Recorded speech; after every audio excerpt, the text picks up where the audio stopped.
دیکھیں ہوتا یہ ہے کہ جب بندے پر مصیبت آتی ہے یا کوئی مشکل آتی ہے نا، تو اس وقت نا بالکل بندہ جو ہے نا وہ کہتے ہیں نا سٹ پٹا جاتا ہے، بالکل کوئی راہ نہیں سوجھتی۔ اب اس میں یہ کہ بندے کو چاہیے تھوڑا ٹھہراؤ کرے، تھوڑا تدبیر سے کام لے، تھوڑا غور و فکر کرے، کسی بھی فیصلے میں اس کو جلد بازی نہ کرے، کیونکہ جلد بازی بھی شیطان کا ایک بہت بڑا ہتھیار ہے۔ تو بعض اوقات جو نا جلد بازی کرنے میں بندہ اس طرح کی مصیبتوں میں گرفتار ہو جاتا ہے، اس طرح کی پریشانی میں مبتلا ہو جاتا ہے، اس طرح کی مشکلات کا یہ شکار ہو جاتا ہے۔ تو بندے کو چاہیے کہ جلد بازی سے کام نہ لے، حلم اور تدبر سے کام لے۔ خیر پھر بھی اگر کوئی مشکل آ جائے، کوئی پریشانی ہے، تو وہی تدبیر کرے، اچھی تدبیر کرنے کی کوشش کرے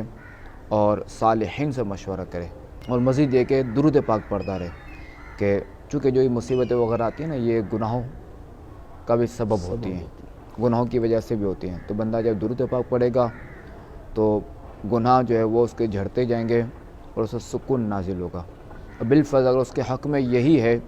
کہ یہ اس آزمائش میں مبتلا رہے، مثال کے طور سے پیسے ڈوب گئے، اس کے حق میں یہی بہتر ہے، ورنہ اس کا کوئی اور نقصان ہو جائے گا۔ اب کیا ہے کہ درود شریف پڑھے گا تو درود شریف کی برکت سے اس کا یہ صدمہ کم ہو جائے گا، اس کی یہ پریشانی کم ہو جائے، اس کی توجہ بڑھ جائے گی۔ اور اصل تو چونکہ توجہ ہے، اگر بندے کو دیکھا جائے تو اب جیسے ایک بندہ ہے مالدار اور ایک بندہ ہے غریب کے پاس قناعت کی دولت ہے، مالدار کے پاس قناعت نہیں ہے، تو وہ حل میں مزید وہ لگا ہی رہے گا، بس میں اور کماؤں۔ جو قناعت والا شخص ہے وہ اللہ کی رضا پہ راضی رہے گا، ٹھیک ہے مجھے اتنا ہی بہت ہے، صحیح ہے۔